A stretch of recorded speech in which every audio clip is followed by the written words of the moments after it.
हज़रत सैयदना अमीरुल मोमिनीन इमामुल मुत्तकीन खलीफातुर रसूल सैयदना व मौलाना उमर बिन अल खत्ताब फारूक आज़म अलैहिस्सलाम व रज़ियल्लाहु तआला अन्हु, आपका कबूल इस्लाम का जो वाक़या है आप लोगों ने कई बार सुना है, और उसका एक कॉन्सेप्ट और तसव्वुर जो है वो सारा ये बनता है उस वाक़े से कि आप पहले कबूल इस्लाम से पहले बहुत खिलाफ थे, रसूल पाक के मुखालफत करते रहे थे और हत्ता के फिर जानी दुश्मन बन गए। जो वाक़े से कॉन्सेप्ट बनता है कि फिर कहने लगे ठीक है मैं जाके ये काम करता हूँ, और तलवार लेके रसूल पाक की तरफ चले गए। आपकी तबीयत मुबारका में ये चीज कबूल इस्लाम से पहले ही थी कि हक सर बुलंद हो और बातिल झूठ जो है वो ज़ेर हो, खत्म हो जाए। इस जज्बे के तहत आप उठे। वो रसूल पाक के खिलाफ नहीं जा रहे थे, वो उस वक्त अपनी दानिस्त में अपने हिसाब से बातिल के खिलाफ जा रहे थे। आप जब रास्ते में गए और वो एक सहाबी आपको मिले, उन्होंने कहा जनाब उमर पाक कहाँ जा रहे हैं? उन्होंने कहा जी मैं तो ये काम करने के लिए जा रहा हूं। आप जलाली कैफियत में थे। उन्होंने कहा जनाब पहले अपने घर जाएं, अपनी बहन को तो जरा देखें, वो भी इस्लाम कबूल कर चुकी हैं। और ये भी इंसाफ का एक तकाजा है कि पहले अपने घर के मामला ठीक किए जाएं, फिर दूसरों की सलाह की जाए। अब आपने ये नहीं कहा भाई मैं बहन को तो बाद में देख लूंगा, पहले मैं वो काम तो करके आऊं ना, ये नहीं सोचा। कहा कि अच्छा, यानी आप जिस नीयत से गए थे कि मैंने बातिल को ज़ेर करना है, तो सोचा कि पहले मैं अपनी बहन को तो इससे पाक करूं। आगे ना इंसाफ वाली बात, जो तबीयत में इंसाफ पसंदी थी वो इस दलील से, इस मरहले से भी पता चली। आप अपने घर चले गए, अपनी हमशीरा के घर गए रज़ियल्लाहु तआला अन्हा। आपने जाकर कहा बहन क्या हो रहा था यहाँ?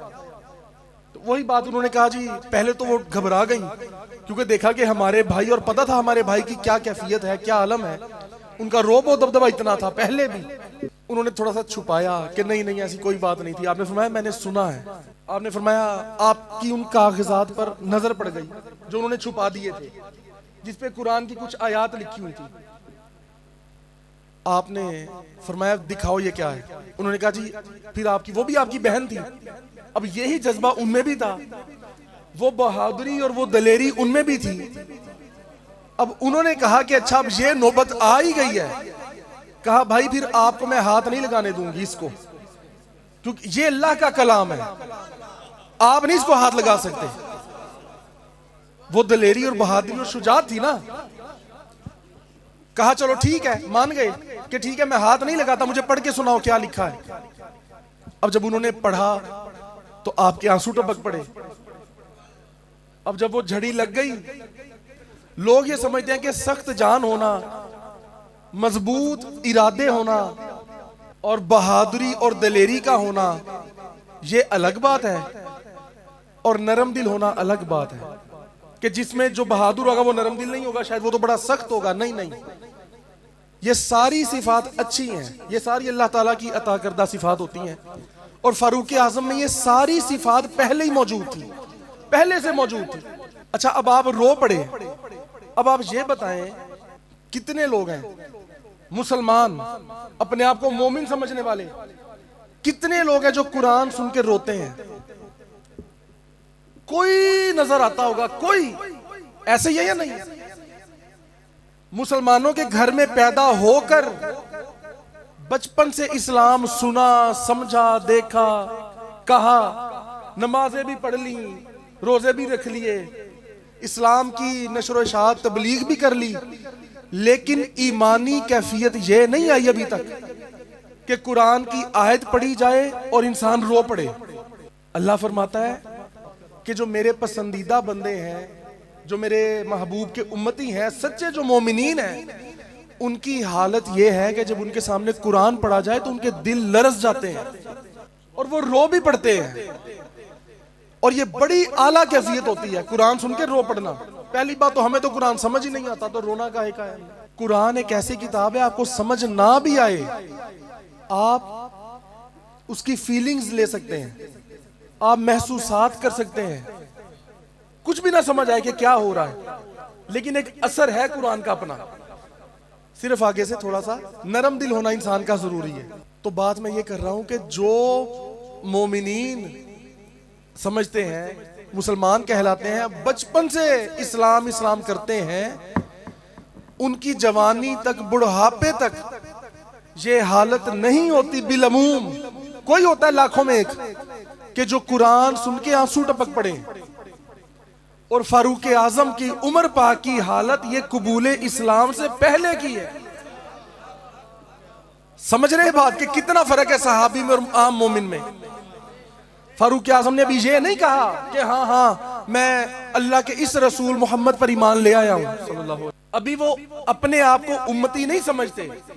अभी आलम यह है, दूसरों ने क्या समझना, अभी अपने आप को भी वो मुसलमान नहीं समझते। अभी तो तस्लीम ही नहीं किया कि हाँ मैं अल्लाह के इस रसूल का गुलाम बन चुका हूं। अभी तो खुद को पता ही नहीं। ये कैफियत क्यों थी? जब अल्लाह ने रूहों को, दिलों को तख्लीक फरमाया, बातिन जो राज है छुपा हुआ उसको तख्लीक फरमाया, दिलों की, कुलूब की बातिनी कैफियत को पैदा फरमाया, उसकी हकीकत को पैदा फरमाया। उस वक्त जब जाहिर में अभी कुछ पैदा नहीं फरमाया था, सारी कायनात के दिलों को देखा और मेरे सहाबा के दिलों से पाक दिल कोई नहीं देखा। आका फरमा रहे हैं अज़ल में अल्लाह ने दिलों को देखा तो मेरे सहाबा के दिलों से पाक, पाकीज़ा, मुसफ़ा, मुज़क्का दिल नहीं पाए। सबसे पाक दिल पूरी कायनात में मेरे सहाबा के थे। कुरान सुन के आंसू टपक पड़े और कहने लगे, फारूक आज़म फरमाने लगे कि ये जो कलाम है ये उसने भेजा है। फरमाया मैं नाम तो नहीं कहता कि किसने भेजा है, कि मैं कंफर्म नहीं कहता कि पता नहीं किसने भेजा, लेकिन इतना मैं यकीन के साथ कहता हूं ये कलाम उसने भेजा है जिसने मूसा की तरफ कलाम भेजा था। जिस खुदा का वो कलाम था ना, वो कलाम जिस खुदा का था जिसने मूसा को भेजा था, उसी ने ही ये कलाम भेजा है। उसके अलावा ऐसा कलाम कोई नहीं भेज सकता। और आप रो पड़े और खुश हो गए, कहने लगे चलो फिर आप उतनी तेजी के साथ, शिद्दत मोहब्बत के साथ उस कैफियत में चले रसूल पाक की तरफ। जब दरवाजे पे आए, दरवाजा खटखटाया तो एक सहाबी ने देखा।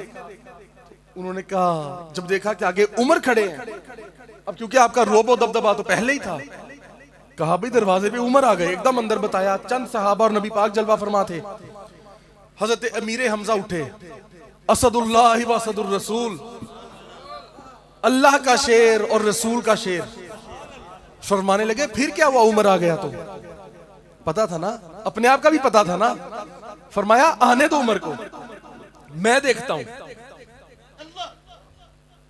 अब एक जाहिरी आलम भी ये था, वो अपने जज्बे से उठे कि उमर आ गया है, कोई बात नहीं, आने दो। इधर भी अल्लाह का शेर है, अल्लाह का रसूल का शेर इधर है। और ये नहीं पता था कि उधर भी तो मुराद रसूल ही आ रहा है, वो भी अल्लाह का चुना हुआ बंदा आ रहा है। जब दरवाजा खोला, उमर आगे आए, हजरत अमीर हमजा रास्ता रोकने लगे। रसूल पाक ने फरमाया आने दो, आने दो उमर को। कि रसूल पाक को पता था किस इरादे से आ रहे हैं। कहा अच्छा इसी इरादे से आ रहे हैं? कहा हाँ। कहने लगे अशहदु अल्ला इलाहा, मैं गवाही देता हूं, मैं गवाही देता हूं कि अल्लाह एक है।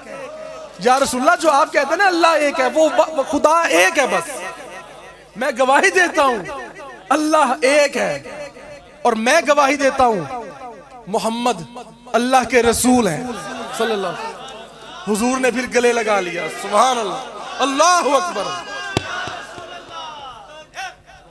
फिर इमामुल आशिकीन, हबीब रसूल,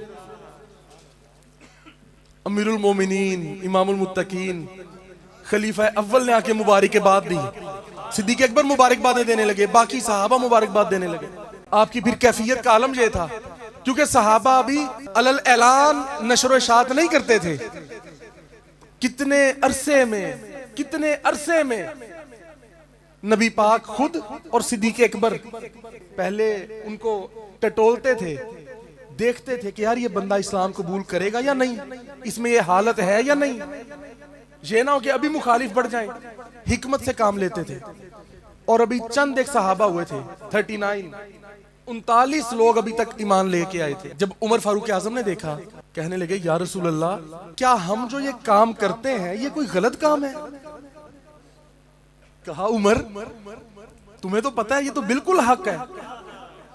तो कहा या रसूल अल्लाह, जहां सब लोग मशवरे दे रहे हैं कि हम ऐसे नशरो शाद करते हैं, ऐसे करते हैं, ऐसे करते हैं, हिकमत अमली अपना रहे हैं, तो या रसूल अल्लाह एक मशवरा मैं भी देना चाहता हूं। फरमाया हाँ कहो। या रसूल अल्लाह, ये जो हम काम करते हैं, क्या ये जो इस्लाम है ये सही दीन नहीं है? कहा बिल्कुल सही है। कहा जी हक नहीं है? कहा हक है। कहा या रसूल अल्लाह, फिर हम छुपते क्यों हैं? ये जो सहाबा मशवरे दे रहे हैं ये छुप छुप के क्यों बात हो रही है? जब हक ही है, बातिल नहीं है, तो डर किस बात का हमें?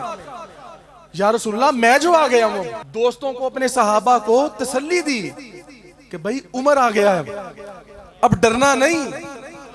कहा या रसूल अल्लाह, अगर हम हक पे हैं और हम हैं तो हम फिर अलल ऐलान कहेंगे, अब से डरना नहीं हमने। कहा या रसूल अल्लाह, चलें नशर शाद करते हैं, निकलते हैं गली में। फारूक आजम बड़े जर्री बहादुर दलेर थे ना, अब आपकी बहादुरी से सहाबा को और हौसला बढ़ गया। कहा चलो फिर बाहर चलते हैं। हजूर ने फरमाया हाँ बिल्कुल ठीक है, ये ठीक है, इसके मशवरे पे अमल होगा आपसे। अब बाजुओं में डाले बाजू, एक बाजू यूं एक बाजू यूं, और अर्ज करने लगे सहाबा या रसूल अल्लाह, अब हमने क्योंकि कुफार के सामने अलल ऐलान निकलना है, मुशरिकीन के सामने, या रसूल अल्लाह आपकी जान सिर्फ आपकी जान नहीं है, आप तो जाने कुल आलम है, और जान है तो जान है। या रसूल अल्लाह, आपने अगली लाइन में खड़े नहीं होना। अर्ज करने लगे या रसूल अल्लाह, आगे हम खड़े होंगे, आप हमारे पीछे हैं। अगर सहाबा ने मशवरा किया कि यार अगर किसी ने कोई ऐसी हरकत की, कोई किसी ने पत्थर उठा के मारा या किसी ने कोई ऐसी है, तो यार रसूल पाक तक वो बात ना आए, वो हमें लगे। कहा या रसूल अल्लाह, हमारे साथ आए लेकिन आगे नहीं। एक तरफ से आया अमीर हमजा सदुल्लाह सदुर रसूल, अल्लाह का और रसूल का शेर अमीर हमजा तशरीफ लाए। एक तरफ से मुरादे रसूल अमीरुल मोमिनीन हजरत उमर फारूक आजम आए, हुजूर के साथ सिद्दीक अकबर आए, कई सहाबा आए, एक जमात बनाई, बाजुओं में डाले बाजू और निकले सड़क पर।